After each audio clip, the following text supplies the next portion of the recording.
everyone. Welcome to our first Compass faculty presentation for this fall. This is Dr. Brian Mapes. He will be talking about understanding and organizing atmospheric convection today. And so Dr. Mapes is the program director for MPO, and he also has been teaching here at UM for both undergraduate and graduate courses. And so thank you everyone for coming and supporting our new series. Enjoy. All right. Thanks for that. And yeah, I like the idea, Roland, of people making accessible front ends at least to their talks. And it was useful to me to just look back a little bit. It spurred me looking back a little bit. So I just have one student now, Snigdha, is in the room, but maybe tally up my students, and a couple of them have worked on things that were about organization, and others not. I've had more visitors and postdocs than students exactly. Well, some of them just have longer names though. So, and I had some postdocs before I came here. Richard Neal, prominent among them, worked on this topic. Talk a minute about my intro lab and group and give you the background in case like biologists need the background on convection or whatever. And then a little bit of a show and tell from summer vacation, still kind of fun, but getting sciencey about complexity. Then from that, and the thing, now we're getting to what I'm trying to learn myself is just how to measure entropy from information theory and why that might be a useful tool. And bring that to this question of evolution, just kind of from a philosophical point. What gets a grip on time? Nothing succeeds like success, they say, or whatever. And survivorship, in the end, is the explanation for what we see is that it survives. So there's a whole just like a way of thinking there that we're not accustomed to in fluid dynamics very much. Convection, though, is very different than life, and so we can't just borrow evolution carelessly. For one thing, convection has a purpose, telos, and biology is allergic to teleology. I'll tell you that. And then kind of from all that, do a little brain rinse and just inspiration from phenomenology, and I'll end with why the heck am I doing this? What are the goals? What would be the value if this works out? If this becomes a theory of a thing? Well, why is it worth having? So that's my thing, and I just splatted this in at the front of every one of those sections just to break it up. Otherwise, it was a little woolly in the middle. So, all right, my lab. What is my lab? My lab is a room with a computer, and we'll do some math, but ultimately, I'm like a word person. Did you know that 3 words suffice to map the globe at about 3-meter resolution? For instance, this company did it, and you can just, what 3 words? Silently separating snow is a little bitty square in the middle of the back part, yeah. A little bitty square in the middle of a cornfield in Illinois. So that's kind of fun, and next time you need to meet someone and there's no address, consider what 3 words. It's a very interesting service. And also, next time you're thinking about, I spent all day on a 3-word phrase, that's which box on the earth at 10-foot scale you are dunking your readers in. Are you throwing them in the ocean 7 out of 10 times with words you're careless about? Or is every triplet of words you write, a place on earth down to the human scale? Anyway, it just shows you how big words are, I guess. But I was delighted to find my office. Several of these squares fit in my office. One of them is quietly divide raindrops. Pretty nice, and you can order bronze plaques from this company and put them on your door. Next to that, though, is a comedian shadowing simulations, unbelievably. And maybe through the wall a little bit, over in Nick Shea's office, acid twist gyms. So anyway, it's fun. All right, my team or group. Well, frankly, and I'm sorry, it's just not a very teamy kind of science we do. We have ideas, and those lead to someone having to write codes, which make diagrams and as evidence for assertions and an argument, and that goes to a publication. And the hard work of all this is one part on the left-hand side and one part on the right-hand side, and that needs to be coherent and consistent by one mind or two. And it's just hard to know in the middle where you just can't put labor in the middle of that. So I end up doing a lot of 1- and 2-person science. It's just the nature of the kind of stuff I do. Just introducing myself to say that, not bragging or apologizing or anything else. All right, and the exception is field campaigns. We get to do field campaigns, and those are fun. Asterisk, if you like to travel to foreign tropical places, in my case, which I do, with lots of dead overtime and odd hours. So I got my career started on that, and that sort of gave me an adventurous spirit to the whole thing. I wish I had more contact with field campaigns. I go along as a tourist every time I can, but it's kind of hard to argue for them anymore. We have so much data. But, more data, inspiration, just being there and seeing the thing, and publishable pre-framings, including mere descriptive summarizing. It's like a ramp into a field. It's a little fenced garden, I guess. So are these people having fun? That was my first field campaign. It's sort of fun. Frank Marks, though, he was there. And Frank Marks knows how to have fun at a field campaign. And let's see, this one I dug up from the equator there. This is Paquita and me in the Maldives. Anyway, so field campaigns are sort of an exception to it not being very teamy. And they're hugely teamy because all the logistics are expensive and complicated. So, interesting. But all right, so that's kind of mostly my group background here. Just to make the science accessible to everyone, I'll just say a few basic things. Why does the atmosphere convect? Who cares about the pattern of convection? What discourse is comprises an understanding of that? We'll see that the word why sometimes means how come, sometimes means what for. And what for is more like the evolutionary or teleological version of why. And how come is a little bit more of maybe a history or even just, and then there's just description. So, the idea of understanding a discourse is not totally settled in English language scholarship. In case any of you are not, maybe not in any language, I don't know. All right, and then what's at stake? All right. So why does the atmosphere convect? Because it's cooling. Radiation cools the whole troposphere from about 0 to 10 kilometers and maybe dropping off at 12 or 13. The whole troposphere is cooling all the time because of water vapor. But the moisture is all kind of in like an 8-kilometer layer. So for 8 kilometers, as represented by this lapse rate, if it were 10, a dry atmosphere would have like 10 or 9.8. Ours has like 5 because all this condensation can occur. But you get above about 8, there's not much water vapor left. So the layer that's cooling is deeper than the layer where latent heating can happen. So that's an interesting little twist, I guess, on atmospheric convection. The cooling is top heavy, and the cooling is top heavier even than that. This is an old 2002 paper, but I'm going to show you a result. So this is old radiation models.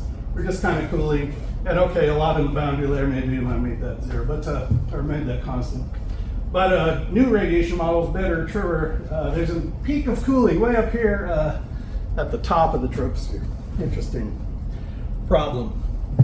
So the implication of that is that convection has a job it must do. Radiation does not negotiate too much. It just does what it does. We can think of that as forcing, I guess. Although clouds do modulate it somewhat.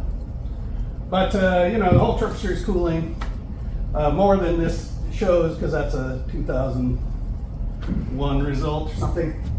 And we go out in these field campaigns and we measure the heating rate in deep convection, and it's very top heavy. And what that tells you is somewhere else in the atmosphere, not where our field campaigns are, there's a lot of shallow convection that's heating the atmosphere. Through sprinkles and rain and showers and something short of big, deep, organized convection. So anyway, but convection has a job to do is the point of this, and we'll glance at it again. Another misconception to possibly undermine is that convective clouds, they look so solid, they're white in a clear air, but really it'd be truer to think of them as mass voids in the stratified clear air. What do I mean by mass voids? They're lighter than the air around them. When you see a buoyant cloud, by definition of buoyant, it has less density. That white stuff has less density than the invisible stuff it's embedded in.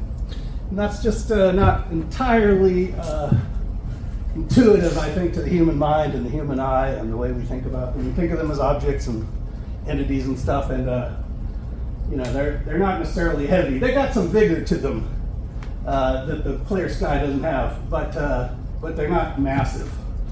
Anyway, they're less dense than the environment, which we turn around and call buoyant. So they're buoyant relative to their environment. If you take a low-level parcel and move it up, it's buoyant, which is why we have convection. That means it's low density, honestly. It's opaque, and our minds fixate on that. Another thing lots of people maybe don't appreciate well enough is that internal gravity waves just pervade the sky. The whole atmosphere is stratified, and it's jiggling and wiggling in a million ways. And almost all of that is invisible, except sometimes clouds help you see it. And sometimes buoyant clouds help you see it, and sometimes non-buoyant clouds help you see it. But, waves are everywhere. It's a wave-saturated system. It's a wavy environment. It's a wave-susceptible environment. And so when you're trying to explain convection in a complicated configurations, you really got to, I think about how that couples to the motions that aren't white or opaque or radar reflective.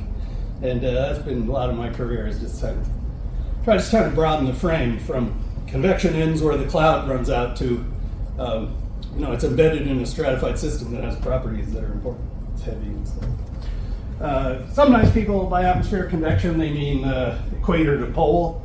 And that is indeed, what drives all wind in the atmosphere, including a lot of horizontal wind, rotational wind, storms. All the motion in the atmosphere is driven by the correlation of buoyancy and vertical velocity. It is the rising of warm air that drives all of it. But a lot of that motion is not particularly lifting warm air. So when you try to explain all the motion, other than knowing its ultimate source is buoyant convection in some slantwise way, it doesn't quite help it's not an easy place to start to think about convection. To turn the whole general circulation into convection, it's not wrong, but it's a complicated way to view it. And sometimes sort of slantwise convection, and cold air moves equatorward, warm air moves poleward. But it's really a 3-ingredient system with angular momentum involved. And for more, take a graduate general circulation class.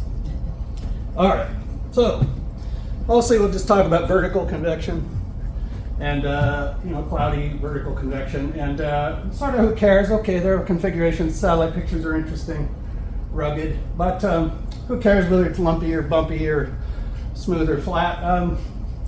And one thing is it's impactful. Organized convection is impactful. It can rain for a long time. It can rain over a watershed, and that can be a flood and so on. So there's just an insurance and engineering interest in the bulk hydrological scales of rain and stuff. And of course, severity comes along with the combination of size and intensity leads to severe impacts. And more mathematically, or more from the cool researcher's desk, the impacts of organized convection or not are seen in our prediction engines, which is our usually coarse grid models that try to cover the whole Earth, predict all the weather. It turns out that it call that a prediction engine. Well, if the piston's not right or the spark plug doesn't go at the right moment, it's not as good as an engine as it could be. So certain tendency terms associated with configuration are incorrect, and that runs away. It's a knock-on effect, and the whole thing can be unskillful or less skillful than it could be. So, all right, let's see. What are we going to bring to this? The idea of evolution. What do we gain? Or what shall we do with the idea of evolution? And how is evolution one idea, or is it really a whole way of thinking? And okay, it's not just for battling religion.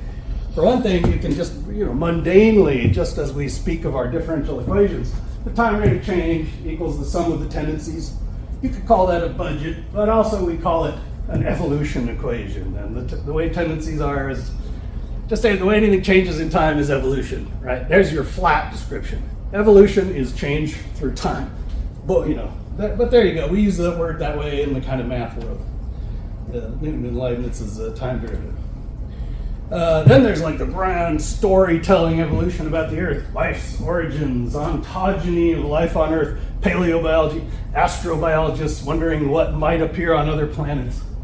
Darwin, of course, and Dawkins and Gould, all these grand popularizers of stories of the entire Earth's history. Beautiful stuff, kind of big.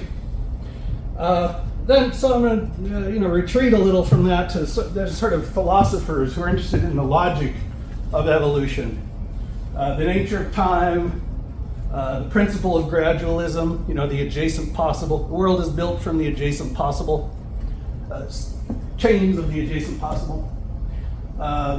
Fitness, we have this idea of fitness, but there are structures which are unlikely to form for no reason, but you see them, and so they have a fitness. And so there's this concept of fitness, very at just a philosophical level, probably mathematical. I've read the mathematical evolution literature.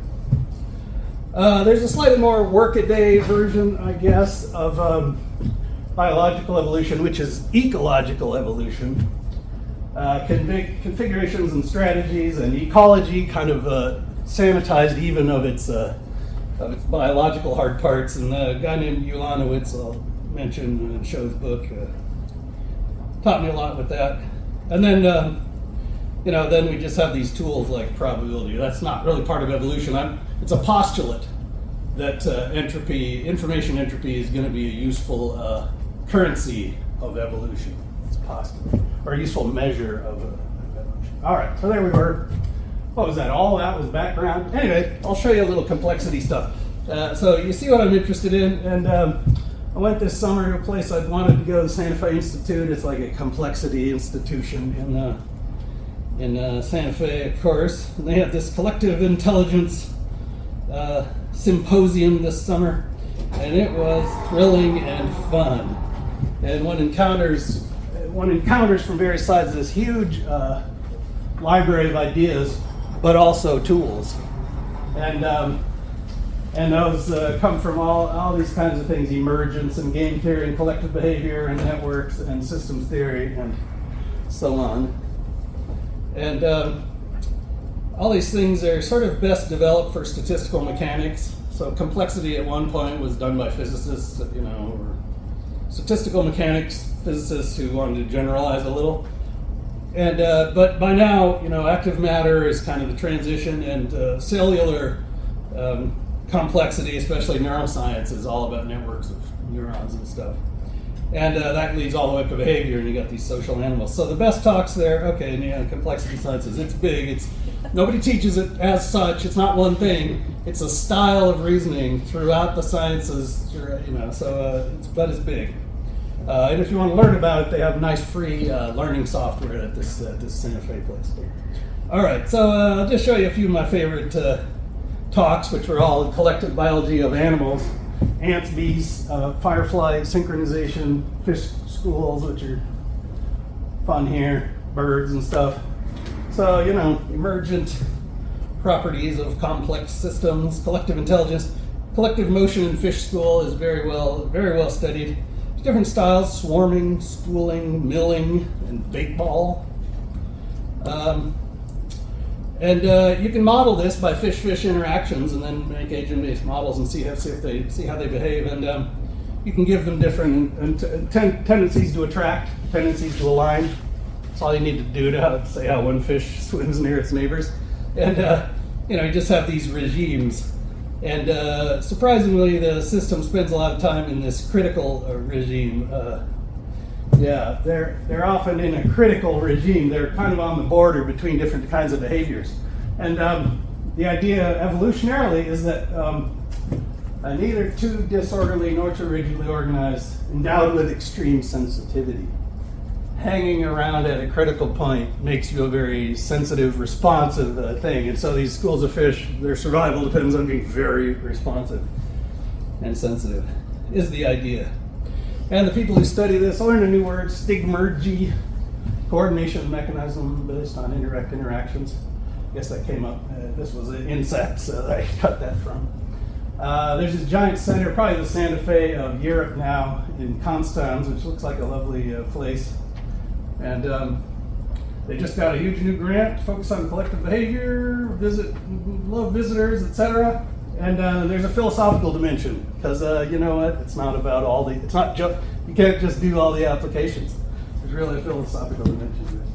And it was fun to see this talk about, they control its locomotion by rotating the ball. They control its vision by projecting other ones on the wall. So it thinks it's in a swarm, it's forced to walk, and then you interrogate its neurons about what it's doing. Oh my God, these poor animals. But this is what those people do for a living. I guess we should do that to clouds. But I just have to show you this. The funnest thing was the concept of a social wave. I guess we've all been to stadiums and there are social waves. This is drone footage, and they're just good with the video now. These are sharks swimming around this is a big school of fish, and the sharks are swimming around in it. And just notice here, you see social waves like propagate across the whole school. Some shark will twitch its tail here, and a wave will go at really what must be an enormous speed, right? Tens of meters per second. And that measures the tension between fish, right? The speed of the wave tells you the tension between fish, and you get the feeling there's interesting stuff going on out there. All right, so collective behavior. All right, back to work, entropy. Let's learn about entropy. Yeah, enough about life, back to class.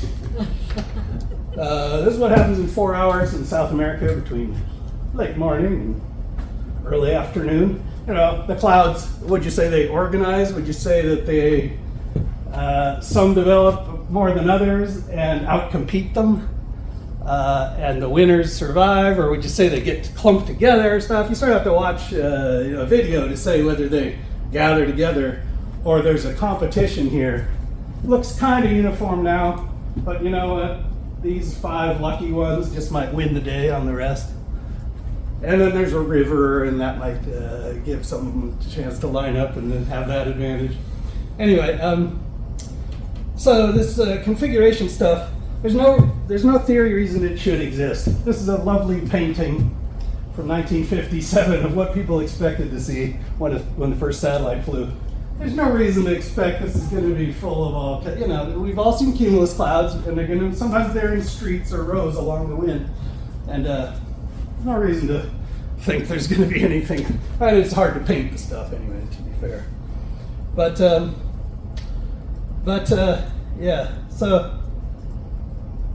there's no theory reason. There's huge literature of descriptive tallying, for better or worse, but no real idea, no reason why it should exist. Kind of an independence assumption is viewed as conservative, which in evolution, it's not quite conservative to assume that the thing is independent across time. Really, the intellectually conservative thing to do is to say things evolve with time toward betterness, almost by definition. All right. The other point about configurations, these are 2 perfectly good climate simulations with a different boundary layer scheme. One of them, all the work of keeping the atmosphere warm is done by a number of giant super cyclones. And in the other one, popcorn convection everywhere does the same job. Job gets done either way, but what a difference. And so, how can we measure the pattern difference here in some way? How can we turn that into a number we can work with? You see it by eye, but what can we do? So entropy, information, entropy. And who thinks they're familiar with information entropy or Shannon's information? Oh yeah, not too much, right? It doesn't really pervade us, but boy, the whole tech world is built on this and everything. But I love this book from 2008. This maybe sent me down the road a lot of this quite a long time ago.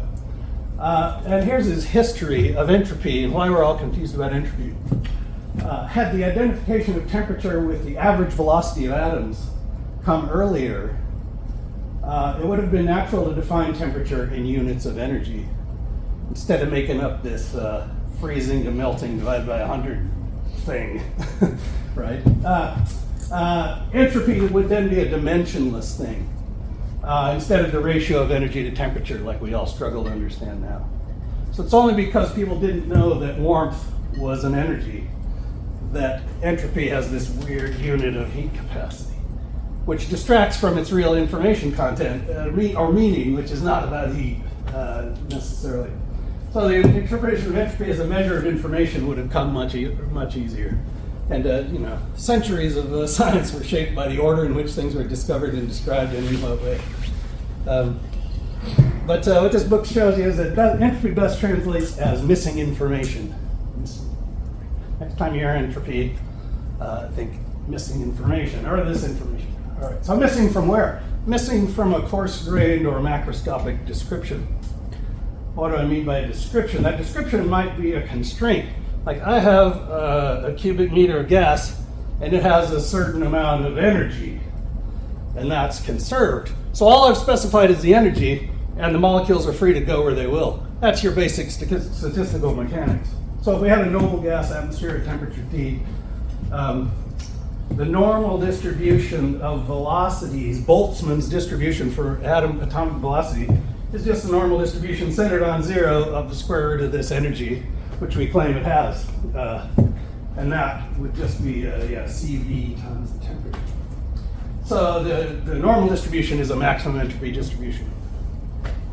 The exponential is a maximum entropy distribution too. So why does density fall off exponentially with height in the atmosphere?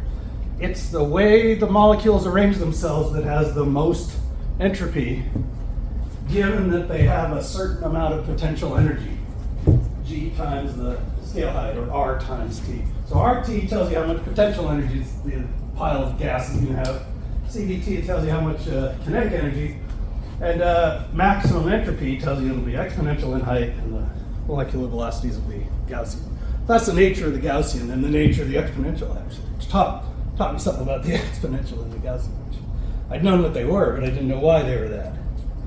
All right, so information missing from where? Let's play a little game here. Let's count configurations in a 2D space at one time. Simplest case. N elements, I'll call them clouds on a 2D domain. Let's call it a map. Clouds on a map. Discretize locations as 16 by 16. Nobody count because I didn't count those. But so we kind of don't care too finely about where they are exactly. The maximum entropy this system can have is if each cloud's location probability was uniform during construction. And it's just the number of clouds times the log of 2 to the minus 8, which is how many, which is the probability at each grid point.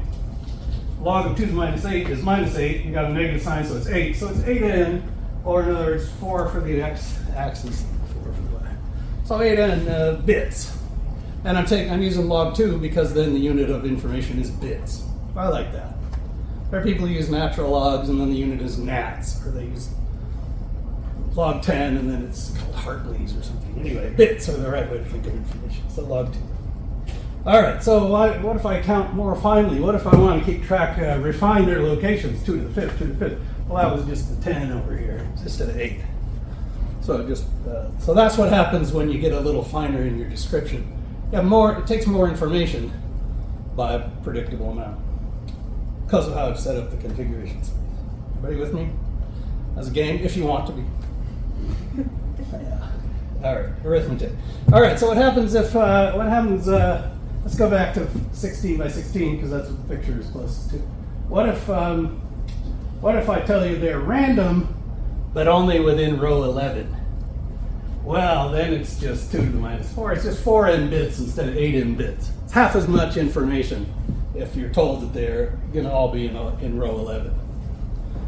So going from 1 dimension to 2 uniformity is just a doubling of the information, no matter how finely you were counting. You could get fussy and say, what if the first one's free and the other ones have to follow it? Anyway, we'll get a different answer. What if they're all randomly within one quadrant? Well, one way I'd calculate that is just how much information is missing in this updated, I give you this information within a quadrant. How much information is that? And you just subtract it from the maximum. So I gave you 2 bits. It's in the west half and the top half. So for every, and let's say the first one was free to go where it wants, so the other ones all have to follow it. Maybe that's how it was built. So you can just tally that up, it's 6n minus 2, whatever. So you can just play this game from probability, you just tally information just with this log. Just the magic of the logarithm, or the mundaneness of the logarithm. All right. A subtlety, I guess, is we don't actually observe probability. Here I'm telling you, I constructed this using a uniform probability. But when you see a scene like that, you don't actually know, right? Is that a matter of construction, that they're all confined to the top left corner? Or is that a coincidence of random placement? And so you actually need these other toolkits of how to estimate probability from samples. And got this from Greg Hakem just recently.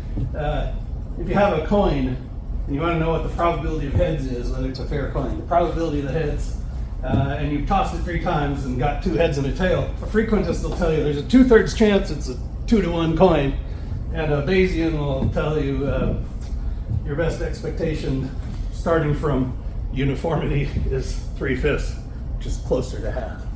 So the Bayesians are a little smarter, and there's just this layer, I guess, between, can I look at a cloud scene and say, what's the information of that, or the entropy?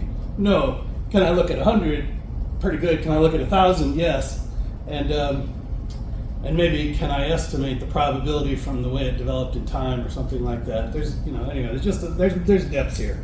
But I wanted to show you it is just bookkeeping, just tallying. Information's just this tallying with a magic log to it. All right, so how are we going to count our configurations? One thing is, like I just did, blob locations and discretize them in grids. Another temptation in a fluid always, because as I told you, waves pervade everything, and all the invisible air is air too. Maybe we should treat all the flows, convecting flows, as just Fourier decompose it. The information content has to work out the same, but it's a whole different way of thinking. And coherent structures versus spectral views of turbulence. I don't know. One of you got to teach me something about that. All right, but hopefully I've established this. Entropy is missing information. And before we get to evolution, I just want to liberate you from, thanks to somebody I know or somebody I listen to, the dreaded second law. Entropy. One reason people hate entropy is units. What are those friggin' units? The other is the big spooky second law. And it is just tautological that a system wandering randomly from an unlikely rare special part of its configuration space will increasingly be found in bigger and less special, more degenerate or numerous subsets of that space. That is just what we mean by wandering randomly and by a special initial condition. And the entropic decay of the universe is inexorable, and that's because it started from such a special condition that it's a long way down to gray mush from the Big Bang. But that's all lovely for talking about the universe, but it's just not a binding constraint on open system behavior like we're talking about. And it's not a limitation on macroscopic complexity even. So here's my favorite natural philosopher, Sean Carroll. As handsome as quantum astrophysicists can come, I think, and still do the math. And just a great guy who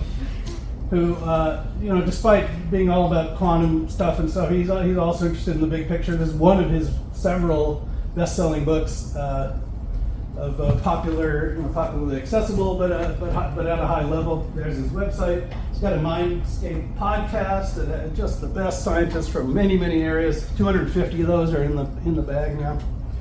And he's a professor of natural philosophy. It's rare these days, but he's in a physics department and a philosophy department, and he's a strong advocate that we need philosophical development. Science, for a while, science ran ahead of philosophy and had just do what you're doing. You didn't have to think about the philosophy of it. But he too is a strong advocate for the fact that some of our philosophical foundations need a little maintenance these days, or upgrade, and that could be valuable. So, one thing I liked hearing him say here in a seminar you can get. You can separately calculate the entropy for macro variables and micro variables just by using notation. And so the second law says the micro variables are going to increase their entropy with time. You're stuck for the micro variables, the chemical variables, your thermal variables. But there's no problem with the macro variables. So entropy increases with time, but complexity here can go up and down, can do what it wants. So here's a simple situation that's low entropy. Here's a simple situation that's high entropy. Here's a complex situation that's just some intermediate entropy. So some kind of like macroscopic description needn't be subject to this chemical second law that haunts a lot of talk of entropy. Yeah, so here he'll go further. 3 types of macrodynamics: deterministic, planets can orbit forever; diverging, things are going apart; converging, warm water, hot water and cold water mix warm water. So the macroscopic descriptions can go up, down, or anything. We're just free of the second law. Scrub that from your mind. Maybe I didn't even need to do this, but I did. All right. Okay, so we've got a thing now that we think might be an ingredient for measuring patterns, and it's related to information, and separate from energy, but related. Like patterns can help energy flow better and stuff. And so we're ready to talk about evolutionary ideas, and starting just tautologically, getting a grip on time. So. And the picture I'd like to paint eventually, and have measures for all this, is that if I go out and see randomly unlikely macro configurations, like things all lined up, inordinately frequent compared to random assembly, far from some forcing and far from special initial conditions, I can infer that configuration has been favored by some kind of selection process in the past. That's the evolutionary inference, right? You see a thing that seems unlikely, you can maybe even tally the ways in which it's unlikely by defining a configuration space, saying what a small little weird corner of this lives in, and you can infer that it's been favored, and therefore it has some fitness. And this is like the definition of fitness in a way for structures. All right, so that's the spirit of it. Here's another natural philosopher I quite like. He lives in Gainesville. I might go see him one of these days. Retired, of course. Started as a chemical engineer and ended up as like an ecologist. But discovered there's a lot of spade work underneath ecology that he's doing, and suited his mind. So what does he call it? Process ecology. All right. And so his third win, Newton was determinism, F equals ma. Darwin was the intense evolutionary story of the tree of life. And ecological evolution is sort of just a little more, the connections are looser and stuff like that. So he's trying to have a big idea there that no new branch of science. But here's one of his nice things. How are we going to get a grip on time? If you want to exist in the future or be frequent, get a grip on time.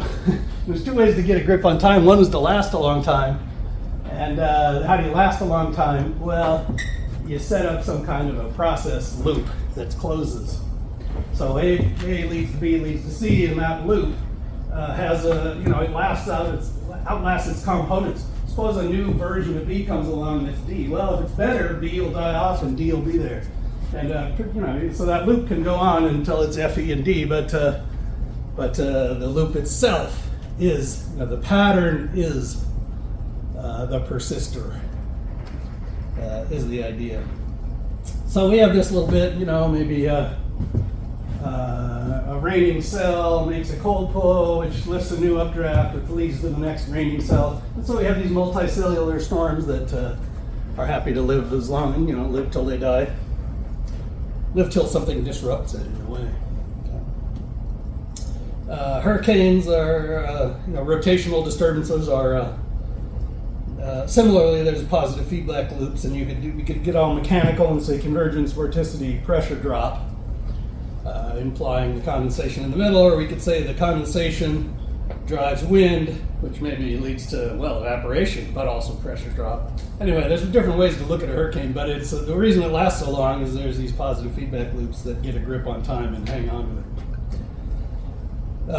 And the other way you can get a grip on time is by replication. So if you have a successful strategy like being in a line, maybe you can seed some more things in lines and they'll do better than the random things they have to outcompete, something like that. So that's, and we have this in the horizontal too. in X and Y, something called Rossby wave dispersion and downstream development. If you have a successful storm, it can start another one downstream. And trying to think, is there anything like DNA? If there's anything like DNA, it might be geomorphology.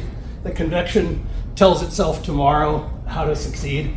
It could just be soil moisture from day to day, and it could be geomorphology from millennium to millennium. But you can imagine that carved into the earth is a representation of the way convection depends on its lower boundary condition. Possible. Just in case our MGG person showed up. Our new junior MGG colleague. So, all right. So so we have all these things in our hands, and the idea of entropy and the ideas of evolution, and problem with just lifting biological evolution off the shelf is it has one more problem. I told you we needn't worry about the second law. We also needn't worry about teleology. And maybe you don't stay up at night worrying about teleology, but some people do, and they will police you and hunt you down. So we need a reason to reject that. And vestigial hypervigilance remains from battling our way out from under religion. But if you forbid an idea for a long time, it means there's an opportunity later to crack it open. This guy's my evolutionary philosopher these days, and he's got a new book out coming October 6th. Just a great thinker since forever about evolution in a very general way. Here's a little sample of his prose. Philosophers of biology are uneasy about teleological claims and insist that all this talk of functions and purposes is really only shorthand, a handy metaphor. And strictly speaking, there's no such things as functions or purposes, no teleology at all in the world. This is, he calls Cartesian gravity, and blames it all on Descartes. So seductive is the lure of Cartesian thinking that some think that in order to resist it, some think we should follow the abstemious principle that when there is any risk of infection by pre-scientific ideas, souls or spirits or Aristotelian teleology and the like, it's best to err on the side of squeaky clean absolute quarantine. So there you go. That's why there's room yet in this sort of business, because those lines have held for a long time. Ulanowitz had a nice, in writing his human history, was he encountered this as a chemical engineer. It was obvious that I have to face the issue of causality head on and somehow summon the fortitude to thread my way deftly through a conceptual minefield planted with vitalism and teleology. So these are just like the hazards of philosophical reasoning in this area. But really, I got to get on to some results here, don't I? Anyway, the point is that convection has a telos. It has a job to do. Convection is necessary, and it is the energy flux. So, it doesn't matter at all that solar photons have low entropy and emitted photons have high entropy. That matters for, life exists on a slight bit of the fact that that solar photons are higher quality than emitted photons. But convection doesn't care at all. If the surface were heated by geothermal ooze or microwaves beamed from an alien ship, doesn't matter. Doesn't matter the quality of the photons. All that chemical stuff doesn't matter. It's just there's this energy flux. It's got to be carried. The fluid will not rest until that energy job is done. So teleological reasoning is completely available to us. In fact, it's necessary. In fact, it's the right way to think. All right. So we're asking what pattern or configurations are going to exist, given that the job must be done, and we want to think about what configurations are going to win the game of survival and become common or persistent. And so that leads you into kind of a game theory. And the unit of evolution is really a strategy, not an element or an agent or even necessarily a configuration. This idea of stigmergy, these things behaving together through loose connections. It made me think of this word agency. Today we use this word agency, like that person has agency. That means they control their fate. But in a sense, it means you're an agent of a strategy. So that's what I meant by agency here. All right. So we're going to have to figure out what the elements are, what their strategies are, including group strategies, and how to unpack that or detect that or discern that. So I've convinced you, hopefully, that energy flow is the currency of convection. It's the reason that, and it's the measure of success and fitness and everything else.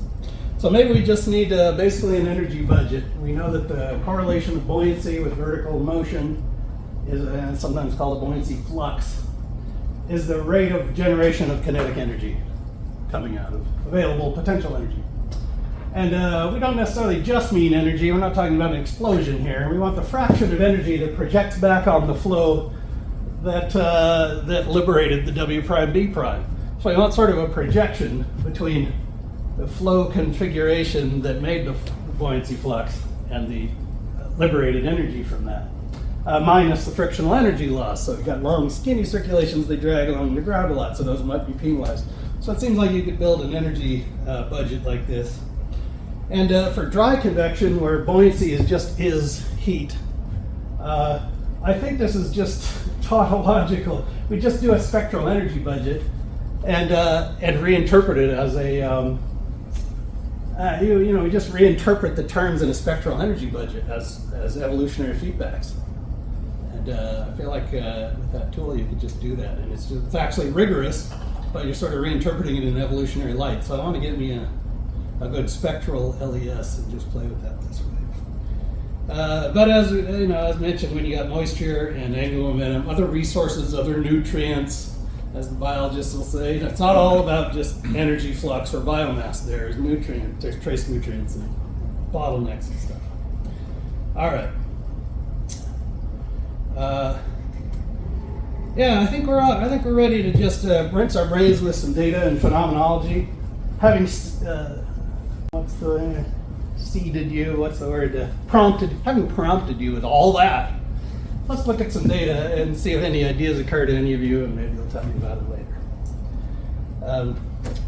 One clear way to see evolution, climax or equilibrium ecosystems are hard to interpret.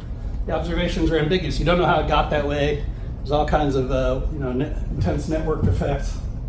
But sometimes you get this disturbance like a fire in a clean slate, and the whole thing has to build back, and there's pioneers, and there's transitional species like these pine trees, and but eventually the pine trees are all gone again. So like pine trees, you got this succession tells you an awful lot about evolution, whereas looking at a highly evolved system and scratching your chin does not. Maybe make you religious if you're not careful. And biologists have to argue out of that. All right, so maybe let's look a little bit at succession. And you can do that by looking at the same place and just letting time go. Time, though, that's more hours of sunshine. The whole layer deepens. Suddenly you have ice and nucleation of ice. So a lot more is changing than just time here. There's sort of time and forcing and everything else. Still, useful case. You just got to remember that multiple things are changing. Also, some places you just have space, like cold air flows off the continent, and further downstream, the cells get small, and they get bigger and bigger and more tangled and organized. So that, in a way, is like time as well, or age, in other words. And for even shallower clouds in the subtropics, I like this, air mass age since formation. The cells just get bigger and bigger and bigger and bigger, and pretty soon it's crazy fireworks and daydreams you couldn't have imagined from the closed cells at the upwind edge there. So I think we have a lot of data, if you like, on configurations and the evolution of configuration after disturbance. I feel like that'll be super fruitful, is to work temporal evolution after disturbance. Sun coming up in the morning, air flowing offshore, something like that. I feel like that's where you learn your evolutionary coefficients and stuff. And then maybe you can see how those play out into equilibrium. All right. Other people are a little bit taking loosely biological analogies. Here's a paper called Cloud Botany. And all they did, they just had a ton of computer time, so they ran ton of giant LES things like this, from little cumulus as they grow up to bigger things, and They just did it for all kinds of different parameters and whatever, got all the flowers and the fish and the waves and the gravel and everything. So, and they don't know what to do with it, so they write a giant paper called Cloud Botany, and the data set is available. So it might be you could think of that as an evolutionary, if you had an evolutionary project, that might be a data source for calibrating it, verifying it, whatever, testing your theory against controlled simulations as pseudo-observation, something like that. All right, let's look at some real-world data, though. So there's South America. I like it.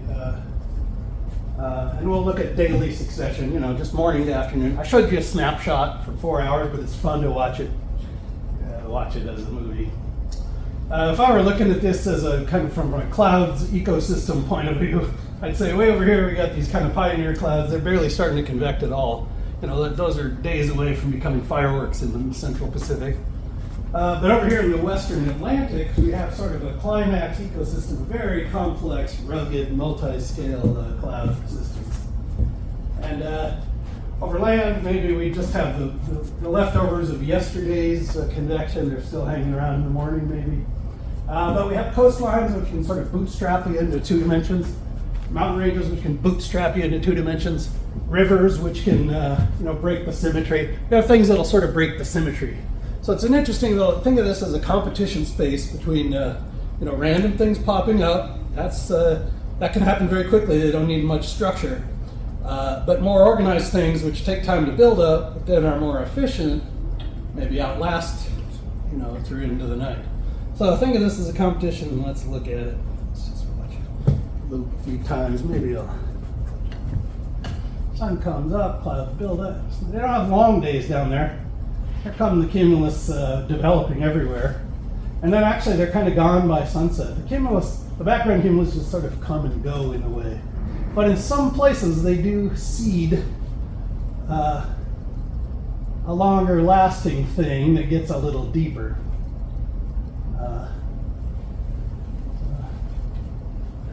Hard to know what to point out exactly, but there's just a lot going on here, isn't there? One thing you can see, I guess, is the coastline.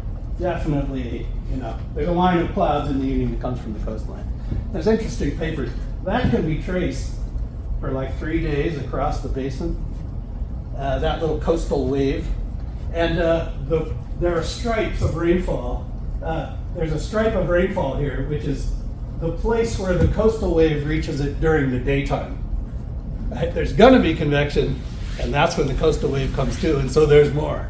So there's these stripes of rainfall, more and less rainfall. They come from that coastal wave taking 2.5 days to cross the basin. There's a lot going on. Reflection from the mountains on the left side. There's definitely a lot coming up here. It goes one way and then it comes back. It's sort of like surf beat. Yeah. Well, I see what you mean. Yeah. There's a lot of things going on here. It's pervaded by waves of many scales, and it's also convecting everywhere in simple ways and sometimes in more highly configured ways. And all that competes for sunshine. And then at night, we reset the slate and run it all again the next day. So that's the kind of evolutionary, that's the kind of landscape I'd like to have an evolutionary test an evolutionary theory on. And there are just decades and decades of data on this, of course. Unimaginable amounts of data. It is not a shortage of data that means we can't, fit the heck out of a pretty complicated theory of this, if it has a framework or an orientation. So it's all about the framing and orientation. So why have a framing and an orientation? Goals, in other words. Let me jump from as we resurface from the dark textbook world. Let me go to white background and black text here. Goals of an evolutionary theory. All right. So just having some orienting idea amidst a literature that bores the pants off me as flat descriptive statistics of convenience. There's just nothing out there for ideas of any sort half the time. Just descriptive, and it's just like safe descriptivism, just churns on decade after decade. So, something makes predictions about statistics, something that gives an interpretation of a relationship, something that might tell us how model dependent these things are in simulations. evolution happens in simulations too. It's not like odds versus explicit simulations. Those are both just data sources for this theory. So I have a theory. Motivation language for campaigns, analysis projects, simulation experiments. We must test the theory of Mapes et al. Or whatever. Calibrate model. We must build a model and calibrate it. Jobs, jobs, jobs. In other words, decades of work to do here. More than I plan to. So I have to sell it. All right. So, framing for parameterizations, that's the bread and butter. And, all we got to do is be better than the existing ones, really, to make any progress. And that's surprisingly, they're surprisingly crude, although it's surprisingly hard to improve. And maybe some connections to other sciences would be fun. I'd love to go to Santa Fe more and talk to more biologists who are bored with the way they interrogate grasshopper brains and want to talk big ideas. All right, so, next steps, we got to learn to measure configurations in a meaningful way. I showed you how to do that with box counting, local entities on a grid. That's sort of easy. Puzzled about what can we do it in a Fourier way, wave numbers. They're orthogonal, but the phase spectrum is half the information, and nobody knows how to look at a phase spectrum. But that too would be subject to wins and losses, and anyway, there's a lot of different ways to frame it in the first place. For one thing, non-local, or which is more organized, that team or that team? But guess which one? Bunch of kids chasing the ball, or a passing game, a very elegant passing game. So what do we know which it is? Are the clouds playing an elegant passing game that are unconnected? And all we know how to do is tally when they touch. There's a lot of that. Anyway, the other thing we need to know how to measure or quantify or estimate or define, begin by defining, then measuring. Go back to your definition and make it a useful definition. And so I think energy flow gives us a good currency of measure. Matter is churning according to energy flows. And I've painted out some ways that might work. We could also study time evolution, right? If we can measure this entropy at each time, if we got a start point, we got time, we measure this kind of entropy, isotropic cells, 8N, 6 pump cells, lined up cells. We could say, you turn on the sun in the morning and a random walk would get nowhere. Fitness feedback gets you something. There's some self-organization. And if you got a mountain range or a coastline, short path to low entropy or high information configurations. And just be able to sort of estimate in this space, put data there instead of sketches. I'd enjoy that. One thing we could ask, I guess, for instance, the kinds of things we could now have an explanation or a story around, other than mere description, is, for an example, domain size effects. Again, actually quite an interesting problem, very expensive. There's a whole bunch of studies out there. As the computer got 10 times faster, we ran twice as big, and here are the results. It's all very flatly descriptive. But in a way, I think if you had a theory that would thread that together and inspire it, I think there's a lot of interest to resolution dependence. So, small and large cloud models, you get bigger and bigger structures if you permit them. If you build it, they will come. Levels out at 160 by 160, that's sort of comforting. But, what's that number? And about hour 30, the mesoscale structure stops growing. Well, okay, 30 hours and 160 kilometers for a layer that's 2 kilometers deep and with an eddy turnover time of minutes. There's a lot going on there. It's a lot to paint out. It's good that it levels out, but it's kind of interesting to know, to try to interpret the path toward that, I suppose. We also have this special tool, I don't belabor it, it's super parameterizations. Very clever code where you take a doubly periodic cloud model that we've been looking at, little process model, cycle it to itself, but you sort of implant it in a bigger model and feed it tendencies and extract its tendencies. And so, I think there's some special experiments we could do in that space that would be incisive. And parameterization, the bread and butter, just, and parameterization, where it is now. The most facile self-assembling convective elements in any configuration are infinitely efficient at their job. That's called a mixed layer model. Right? Convection is already done all the time. That's not a $20 bill, says the economist. If it was, someone would have picked it up already. The old joke. So that's called a mixed layer model. Could we improve on mixed layer models? Well, so convective adjustment. The most facile self-assembling convecting elements in any configuration do their job in a finite time scale.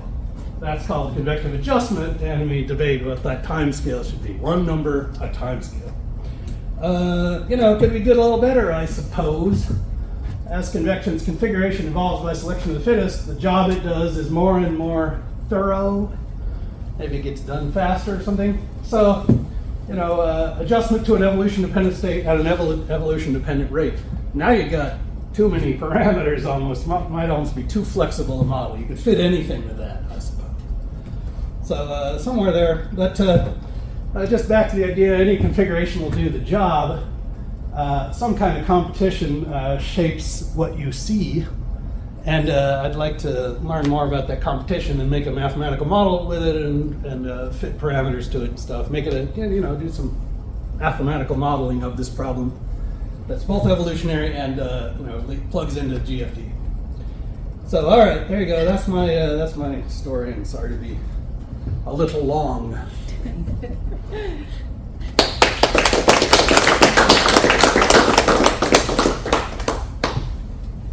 So, I did run a little long, but if anyone has any quick questions they'd like to ask Brian about his research and future research, feel free to go ahead. Yeah, and come to the wet lab at 5 o'clock. All right, Doc. Yeah, I lived most of my life on coastlines where the coast organizes everything. Yeah. And I can remember first time in the Midwest seeing a mesoscale complex. Yeah. Oh my God. Yeah. It's a whole different thing. And, obviously there was some selection process that went on that selected in favor of that. And of course, with the lack of trees out there, you can actually see the beast. Yeah, although when it's really they're the size of the state. So you can't, it's just called overcast when you're inside it. That's why we have an excess of these cartoons that are like cumulus clouds that's seen out an airplane window. That's what you can see. But the convection that does the work of the climate is these, things that are called overcast when you're inside them, and a big mass on the horizon when you're outside them. Yeah. So Yeah, you see it better at night because of all the internal lightning. That's kind of fun.